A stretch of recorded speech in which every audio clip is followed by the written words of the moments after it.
Hi guys, welcome back to my channel. It's your girl Oraviti Tebulomrogani. You know that's what's up, that's what's good, and that's what's popping, period.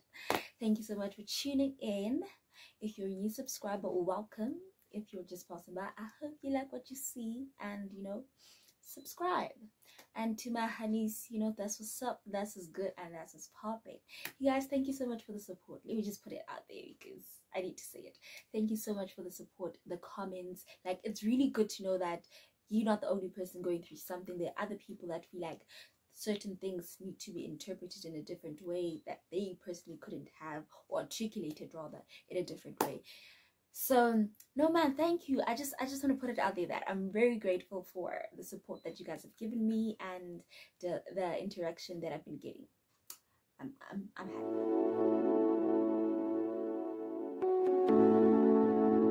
So child, the video today. So today I'm going to be giving you guys 5 tips of communicating. Here's my chat, right? So we often, like you see everywhere on social media, you see people are always on this tip of communication is key. I get, we do need to communicate, and that's just how it is. But my chat is, guys, we can talk about communicating, but I don't think we talk enough about how exactly we have to communicate. Like, the how of communication is the problem, because I don't think people are not communicating. People are communicating, but they're just doing it the wrong way. So yeah, this video is going to be about communication, good communication tips, and these are the tips that I found very helpful for me. And yeah, so let's get straight into it. I'm going to start with my very first favorite, active listening. So the thing with active listening, I think, let me just take a step back and tell you guys why it's such a great thing. So my first year, I enrolled for I can't remember the module, but I enrolled for the module, and the first class was a listening class. We went to class for a whole week to learn how to listen, and for a second I did not understand what it meant. Why am I here? But as soon as they started pointing out how listening is supposed to be done, then I was like, hold a minute, that's what's up. I have not been listening like I'm supposed to listen, and hence the way things have been rolling out. So when it comes to active listening, that's point number 1. When it comes to active listening, you want to be present. You want to be conscious of everything that is happening, everything that you're taking in, and it fills the gap between how the message is delivered and how the message is received. So if you don't understand something, you ask instead of just assuming this is what it means, right? How can I put it? Let me look for it. But yeah, I think you get what I'm trying to say. You actually ask, and during the conversation, to show that you're consciously there and aware of what the other person is saying, you ask a question just to make sure that you guys are on the same page. Say for instance, I'm having a conversation with a friend, let's call Tom, right? And Tom tells me something, and I say, I hear you are saying this. Am I interpreting it the way it is being delivered? Because I think I think a lot of people do have a problem with delivery, and I think I'm one of those people. Sometimes I don't know how to articulate myself very well, and it puts a barrier between the communication or the message I'm trying to send. So that's the first thing. Engage in the conversation by asking questions, affirming questions, that is. So yeah, so that's active listening. Here's another one that I really feel like we need to master as a universe, guys. This is a problem. Learning how to balance your emotions and logic during conversations. it's a difficult one for everybody, and I feel like it's an ongoing process of learning how to actually do it.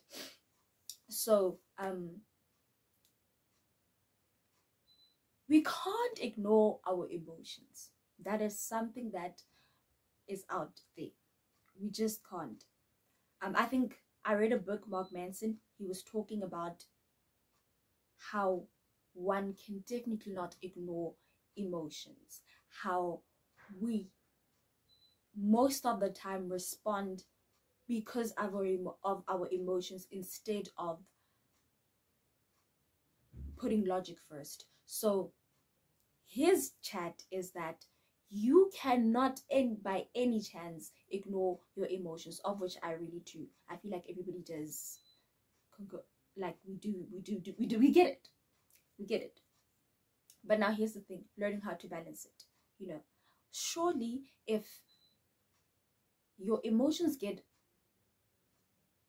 before your logic, it's not going to work out well, because you will be responding based on how you feel and not exactly understanding what is being said, which goes back to active listening. Therefore, you do go back and ask, okay, this is what I'm hearing. Am I interpreting what you said correctly?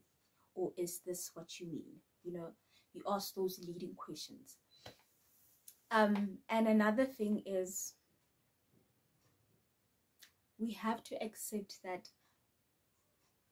emotions are always going to be there. Emotions are always going to be there. And if we personally, at that moment, feel that our emotions are heightened, say, this is how I am feeling.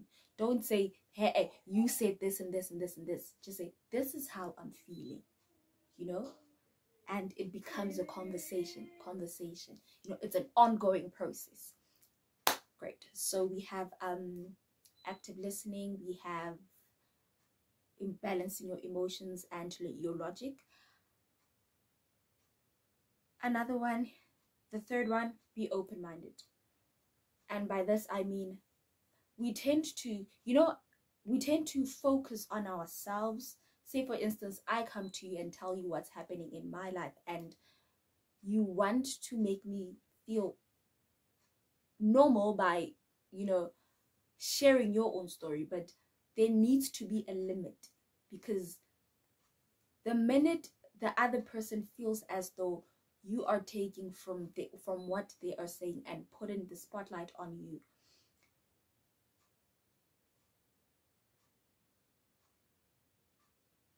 they feel like, why did I even come to this person? Because I could have just, you know, why are we even? So allow the person to say what they are saying, to say what they are feeling, what they are going through, and what is going on in their thought process.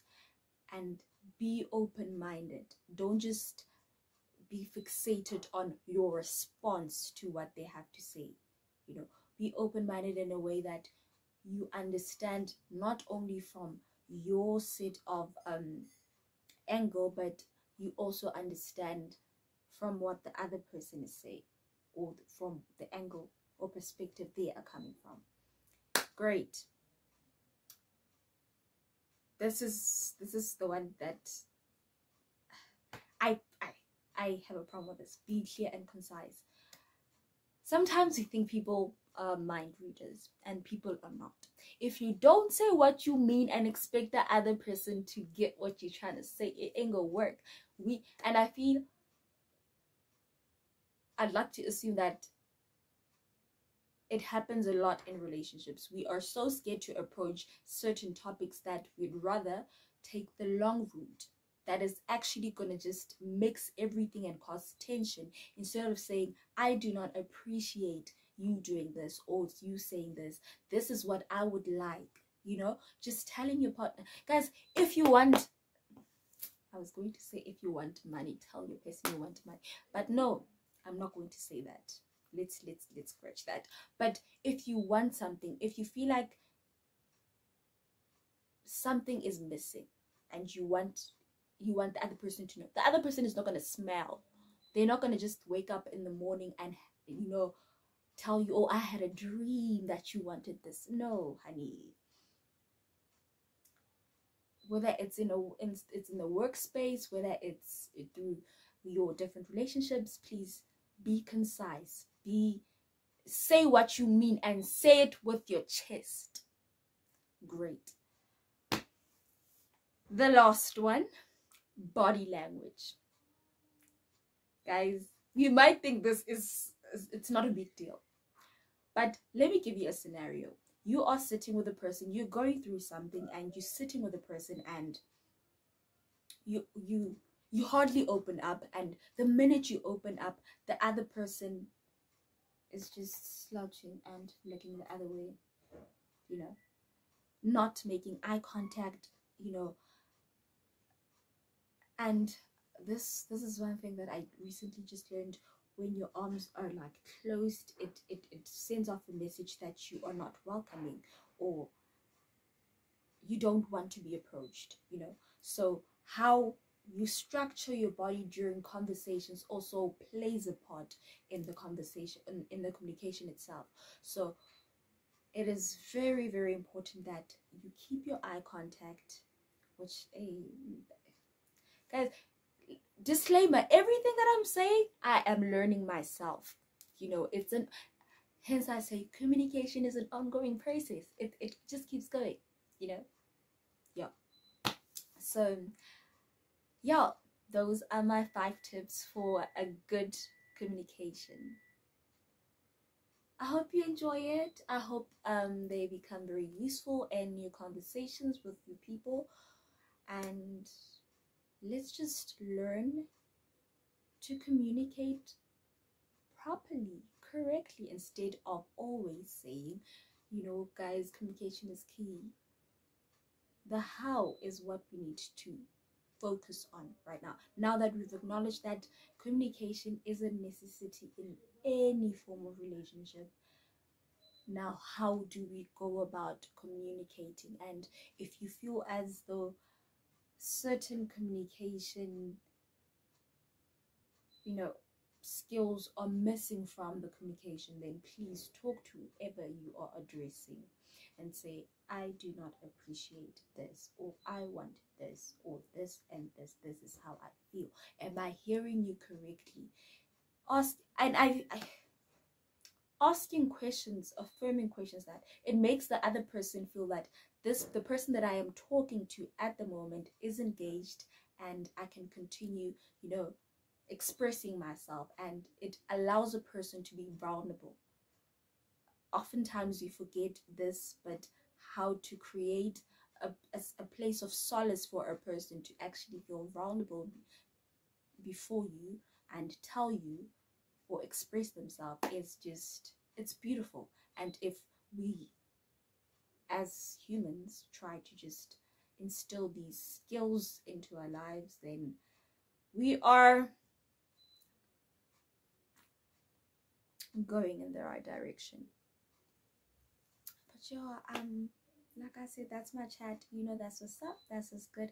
I hope this serves you well.